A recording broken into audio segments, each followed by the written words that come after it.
Cockroach Janata party ಅಂದರೆ CJP just 4 ದಿನ ಇಡೀ ದೇಶದಲ್ಲಿ ಸಂಚಲನವನ್ನು ಸೃಷ್ಟಿಸಿದೆ. ಏನಿದು ಕಾಕ್ರೋಚ್ ಜನತಾ ಪಾರ್ಟಿ? ಬನ್ನಿ ನೋಡ್ತಾ ಹೋಗೋಣ. ನಮಗೂ ನಿಮಗೆಲ್ಲ JCB ಅಂತ ಬಸನಗೌಡ ಪಾಟೀಲ್ ಯತ್ನಾಳ್ ಅವರು ನಮ್ಮ ವಿಜಯಪುರ ಶಾಸಕರು JCB ಅನ್ನೋ ಪಾರ್ಟಿ ಕಟ್ತೀವಿ ಅಂತ ಹೊರಟಿದ್ದಾರೆ. ಈ JCB ಬಗ್ಗೆ ಗೊತ್ತಿತ್ತು. ಅಂದರೆ JCB ಅಂದರೆ ಜನತಾದಳದವರು, ಕಾಂಗ್ರೆಸ್ನವರು ಮತ್ತು BJPಯವರು ಈ 3 ಪಕ್ಷದವ್ರನ್ನ ಸೇರಿಸ್ಕೊಂಡು ಒಂದು ಪಾರ್ಟಿ ಮಾಡ್ತೀನಿ ಅಂತ ಬಸನಗೌಡ ಪಾಟೀಲ್ ಯತ್ನಾಳ್ ಅವರು ಹೋಗಿದ್ರು. ಆದ್ರೀಗ ಇಡೀ ದೇಶದಲ್ಲಿ ಸಂಚಲನ ಸೃಷ್ಟಿಸಿರೋದು ಕಾಕ್ರೋಚ್ ಜನತಾ ಪಾರ್ಟಿ. ಈ ಕಾಕ್ರೋಚ್ ಜನತಾ ಪಾರ್ಟಿ ಏನು ಅನ್ನೋದಕ್ಕೆ ಹರಿಪ್ರಿಯಾ ಕುಲಕರ್ಣಿ ಅನ್ನೋ ನಮ್ಮ ಕನ್ನಡದ ಒಬ್ಬರು ಸೋಷಿಯಲ್ ಮೀಡಿಯಾ ಇನ್ಫ್ಲೂಯೆನ್ಸರ್ ಇದ್ರ ಬಗ್ಗೆ ಮಾತಾಡಿದ್ದಾರೆ. ಫಸ್ಟು ಆ ವಿಡಿಯೋನ ನೋಡ್ಕೊಂಬನ್ನಿ. Guys, I identify as a cockroach. ಇದನ್ನ ಹೇಳಿಗತ್ತಿಲ್ಲ, ನಮ್ಮ CJ ಅವ್ರು ಹೇಳಾರೆ. Chief justice of India recent statement ಕೊಟ್ಟಿದ್ರು. ಒಂದು unemployed youth of India are like cockroaches and parasites of the country ಅಂತ ಹೇಳಿ. ಯಾಕಂತಂದ್ರೆ ಅನ್ಎಂಪ್ಲಾಯ್ಡ್ ಇದ್ದ ನಾವು ಸೋಷಿಯಲ್ ಮೀಡಿಯಾ ಒಳಗೆ ಬಂದು ಪಾಲಿಟಿಕ್ಸ್ ಇಲ್ಲ ಅಂತಂದ್ರೆ ಆಕ್ಟಿವಿಸ್ಟ್ಸ್ ಇಲ್ಲ ಅಂತಂದ್ರೆ ಇಂಥ ಕಾಂಟ್ರವರ್ಷಿಯಲ್ ಟಾಪಿಕ್ಸ್ ಮೇಲೆ ಒಪಿನಿಯನ್ ಕೊಡ್ತೀವಿ ಅಂತ ಹೇಳಿ ಅನ್ಕೊಂಡು ನಮಗೆ ಕಾಕ್ರೋಚ್ ಮತ್ತೆ ಪ್ಯಾರಸೈಟ್ ಅಂತ ಹೇಳಿ ಟರ್ಮ್ ಮಾಡಿದ್ರು. ರೀಸೆಂಟ್ ಯಾವುದೋ ಸ್ಟೇಟ್ಮೆಂಟ್ ಕೊಟ್ಟಿದ್ರು. ಅವ್ರು ಕೊಟ್ಟಿದ್ದ ಸ್ಟೇಟ್ಮೆಂಟ್ ಲೈಕ್ ಏನು ಹೇಳ್ಯಾರ ಅಂತಂದ್ರೆ ನಮ್ಮ CJ ಅವರು ಇದನ್ನ ನಮ್ಮ ಯೂತ್ ಸೀರಿಯಸ್ ಆಗಿ ತಗೊಂಡು ಪಾಲಿಟಿಕ್ಸ್ ನ ಎಕ್ಸ್ಪೋಸ್ ಮಾಡ್ಲಿಕ್ಕೆ ಅಂತ ಹೇಳಿ ಒಂದು ಹೊಸ ಪಾರ್ಟಿ ಓಪನ್ ಮಾಡ್ಯಾರ, ಕಾಕ್ರೋಚ್ ಜನತಾ ಪಾರ್ಟಿ ಅಂತ ಹೇಳಿ. ಜೆನ್ಜಿ ನಮ್ಮ ಯೂತ್ ಕ್ರೇಜಿ ಆಗಿ ಸೀರಿಯಸ್ ಆಗಿ ತಗೊಂಡು ಒಂದು ಹೊಸ ಪಾರ್ಟಿ ಓಪನ್ ಮಾಡ್ಯಾರ, ಕಾಕ್ರೋಚ್ ಜನತಾ ಪಾರ್ಟಿ. ಅವ್ರ ಎಜೆಂಡಾ ಇದು ಅದ ನೋಡ್ರಿ, 5 ಪಾಯಿಂಟ್ ಎಜೆಂಡಾ ಅದ ಅವ್ರದ್ದು.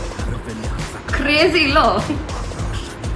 ಎಷ್ಟು ಅನ್ಸೀರಿಯಸ್ ಜನರೇಷನ್, ಅಷ್ಟೇ ಸೀರಿಯಸ್ ಜನರೇಷನ್, ಸೀರಿಯಸ್ ಟಾಪಿಕ್ಸ್ ಬಗ್ಗೆ ಮಾತಾಡೋ ಜನರೇಷನ್. ಯಾರಿಗೂ ಹೆದ್ರಂಗಿಲ್ಲ. We have our own voice. ನಮ್ಗೆ ಯಾರು ಕಂಟ್ರೋಲೇ ಮಾಡಕ್ ಆಗಿಲ್ಲ ಅಂತ ಪ್ರೂಫ್ ಮಾಡಿಬಿಟ್ಟು ಇವತ್ತು ನಾವು I am A proud supporter of cockroach Janata party. Fun fact ಏನಂತಂದ್ರೆ ಆಲ್ರೆಡಿ ಎಷ್ಟೊಂದು ಜನ ಆ ಕಾಕ್ರೋಚ್ ಜನತಾ ಪಾರ್ಟಿ ಮೆಂಬರ್ ಇದ್ದಾರೆ. I love Gen Z, bro. I love Gen Z. I love being a Gen Z. Cockroach Janata party ನಿಜಕ್ಕೂ 4 ದಿನದಲ್ಲಿ sensation create ಮಾಡಿದೆ. ಅಂದರೆ ಇನ್ಸ್ಟಾಗ್ರಾಮಲ್ಲಿ ಈಗಾಗಲೇ 6 ಮಿಲಿಯನ್ ಫಾಲೋವರ್ಸು ಈ ಕಾಕ್ರೋಚ್ ಜನತಾ ಪಾರ್ಟಿಗೆ ಬಂದಿದ್ದಾರೆ. ಎಕ್ಸ್ ಖಾತೆಯಲ್ಲಿ 1,22,000ಕ್ಕೂ ಅಧಿಕ ಜನ ಇದನ್ನು ಫಾಲೋ ಮಾಡ್ತಿದ್ದಾರೆ. ಕಾಕ್ರೋಚ್ ಜನತಾ ಪಾರ್ಟಿ ಬಗ್ಗೆನೇ ಎಲ್ಲೆಡೆ ಚರ್ಚೆ ಆಗ್ತಾ ಇದೆ. ಏನು ತಮಿಳುನಾಡಲ್ಲಿ TVK ಪಕ್ಷ 2 ವರ್ಷದಲ್ಲಿ ಸಾಧನೆ ಮಾಡಿಬಿಡ್ತಲ್ಲ, ಅದೇ ರೀತಿಯ ಒಂದು ಅಲೆ, ಒಂದು ಸೆನ್ಸೇಷನ್ ಸೋಷಿಯಲ್ ಮೀಡಿಯಾದಲ್ಲಿ ಕ್ರಿಯೇಟ್ ಆಗಿದೆ. ಕಾಕ್ರೋಚ್ ಜನತಾ ಪಾರ್ಟಿ ಈಗಾಗಲೇ ಒಂದು ಪೊಲಿಟಿಕಲ್ ಪಾರ್ಟಿಯಾಗಿ ರೆಕಗ್ನೈಸ್ ಆಗಿಲ್ಲ. ಆದರೆ ಪೊಲಿಟಿಕಲ್ ಪಾರ್ಟಿಗಿರುವಂಥ ಒಂದು ಬದ್ಧತೆ ಮತ್ತು ಯಾವ ರೀತಿ ಜನ ಬಯಸ್ತಾರೆ ಅನ್ನೋ ಒಂದು ವಿಶೇಷವಾದಂಥ ಅಭಿಯಾನನ ಕಾಕ್ರೋಚ್ ಜನತಾ ಪಾರ್ಟಿ ಮಾಡ್ತಿದೆ. ಕಾಕ್ರೋಚ್ ಜನತಾ ಪಾರ್ಟಿ ಬಗ್ಗೆ ಹೇಳೋದಕ್ಕಿಂತ ಮುಂಚಿತವಾಗಿ ಕಾಕ್ರೋಚ್ ಜನತಾ ಪಾರ್ಟಿಯ ಪ್ರಣಾಳಿಕೆ ಏನು ಅನ್ನೋದನ್ನು ತಿಳ್ಕೊಳ್ಳೇಬೇಕು. ಕಾಕ್ರೋಚ್ ಜನತಾ ಪಾರ್ಟಿ ಪ್ರಮುಖವಾಗಿ 5 ಪ್ರಣಾಳಿಕೆಯನ್ನು ಈಗಾಗಲೇ ಬಿಡುಗಡೆ ಮಾಡಿದೆ. ಈ 5 ಪ್ರಣಾಳಿಕೆ ಬಹಳ ಪ್ರಮುಖವಾದದ್ದು. ಅದೇನು ಅಂತ ಹೇಳ್ತೀನಿ ನೋಡಿ. ಮುಖ್ಯ ನ್ಯಾಯಮೂರ್ತಿಗಳಿಗೆ ನಿವೃತ್ತಿಯ ನಂತರ ರಾಜ್ಯಸಭಾ ಸ್ಥಾನವನ್ನು ಬಹುಮಾನವಾಗಿ ನೀಡೋದಿಲ್ಲ ಅನ್ನೋದು CJP ಪಕ್ಷದ ಮೊದಲನೆಯ ಭರವಸೆಯಾಗಿದೆ.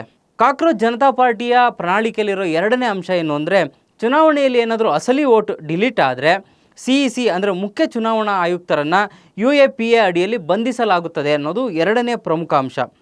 3ನೇದು ಈಗಾಗಲೇ ಬಹಳಷ್ಟು ಚರ್ಚೆಯಲ್ಲಿರುವಂಥ ಮಹಿಳಾ ಮೀಸಲಾತಿ ವಿಷಯವನ್ನು ಈ ಕಾಕ್ರೋಚ್ ಜನತಾ ಪಾರ್ಟಿ ತನ್ನ ಪ್ರಣಾಳಿಕೆಯಲ್ಲಿ ಮುಖ್ಯವಾಗಿ ಉಲ್ಲೇಖ ಮಾಡಿದೆ.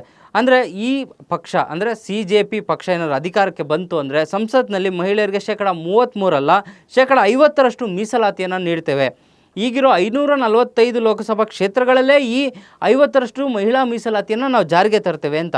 ಅದಕ್ಕೂ ಮುಖ್ಯವಾಗಿ ಏನಾದರೂ ಸೆಂಟ್ರಲ್ನಲ್ಲಿ ಕ್ಯಾಬಿನೆಟ್ ರಚನೆ ಆದರೆ 50% ಮಹಿಳೆಯರಿಗೆ ಏನು ಖಾತೆಗಳನ್ನು ಹಂಚಿಸ್ತೀವಿ, ಅಂದರೆ ಮಹಿಳೆಯರಿಗೆ 50% ಒಂದು ಖಾತೆಗಳನ್ನು ಮೀಸಲಿಡ್ತೀವಿ ಅನ್ನೋದು 3ನೇ ಭರವಸೆ. 4ನೇದು ಕೂಡ ಅಂಬಾನಿ ಮತ್ತು ಅದಾನಿ ಒಡೆತನದ ಎಲ್ಲ ಮಾಧ್ಯಮ ಸಂಸ್ಥೆಗಳ ಲೈಸೆನ್ಸನ್ನು ಕ್ಯಾನ್ಸಲ್ ಮಾಡಲಾಗುತ್ತದೆ. ಮಾಧ್ಯಮಗಳಿಗೆ ಸಂಪೂರ್ಣವಾದಂಥ ಸ್ವತಂತ್ರ ಇಂಡಿಪೆಂಡೆಂಟ್ ಮೀಡಿಯಾವನ್ನು ರಚನೆ ಮಾಡ್ತೀವಿ ಅನ್ನೋದು ಕಾಕ್ರೋಚ್ ಜನತಾ ಪಾರ್ಟಿಯ 4ನೇ ಪ್ರಣಾಳಿಕೆಯಲ್ಲಿರೋ ಅಂಶಗಳು. ಇನ್ನು 5ನೇ ಪ್ರಣಾಳಿಕೆಯಲ್ಲಿರೋ ಅಂಶಗಳೇನು ಅಂತಂದರೆ, ಒಂದು ಪಾರ್ಟಿಯಿಂದ ಮತ್ತೊಂದು ಪಾರ್ಟಿಗೆ ಜಂಪ್ ಮಾಡ್ತಾರಲ್ಲ, ಅಂದರೆ ಪಕ್ಷಾಂತರ ನಿಷೇಧ ಕಾಯ್ದೆ ಜಾರಿಯಲ್ಲಿದೆಯಲ್ಲ, ಅದು ಕೂಡ ಈ ಪ್ರಣಾಳಿಕೆಯಲ್ಲಿರುತ್ತೆ. ಅಂದರೆ ಒಂದು ಪಕ್ಷದಿಂದ ಗೆದ್ಮೇಲೆ ಇನ್ನೊಂದು ಪಕ್ಷಕ್ಕೆ ಪಕ್ಷಾಂತರ ಆಗೋ ಶಾಸಕರೇ ಆಗಿರಲಿ ಅಥವಾ ಸಂಸದರೇ ಆಗಲಿ 20 ವರ್ಷಗಳ ಕಾಲ ಚುನಾವಣೆಯಲ್ಲಿ ಸ್ಪರ್ಧಿಸೋದಕ್ಕೆ ಬ್ಯಾನ್ ಮಾಡಲಾಗುತ್ತದೆ.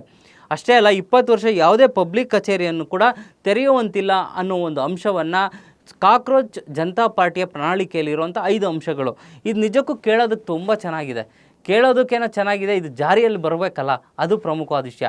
ಆದರೆ ಇಲ್ಲಿ ಗಮನಿಸಬೇಕಾದಂಥ ಒಂದು ಅಂಶ ಅಂತಂದರೆ ಏನು, ನಮ್ಮ ಯುವ ಮತದಾರರು ಜೆನ್ಜಿ ಯುವಕರ ಕ್ರಾಂತಿ ಏನಿದೆ, ಇದು ಈಗ ಕಾಕ್ರೋಚ್ ಜನತಾ ಪಾರ್ಟಿಯ ಒಂದು ಧ್ವನಿಯಾಗಿದೆ.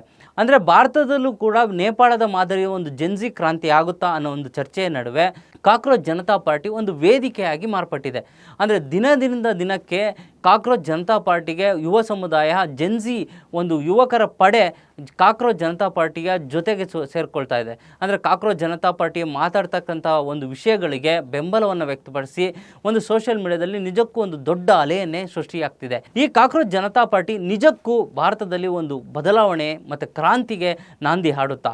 ಈ ಕಾಕ್ರೋಚ್ ಜನತಾ ಪಾರ್ಟಿಯ ಉದ್ದೇಶಗಳು ನಿಜಕ್ಕೂ ನಿಮಗೇನು ಅನಿಸುತ್ತೆ? ಈ ವಿಡಿಯೋ ಬಗ್ಗೆ ನಿಮ್ಮ ಅಭಿಪ್ರಾಯವನ್ನು ಕಮೆಂಟ್ ಮಾಡಿ ತಿಳಿಸಿ.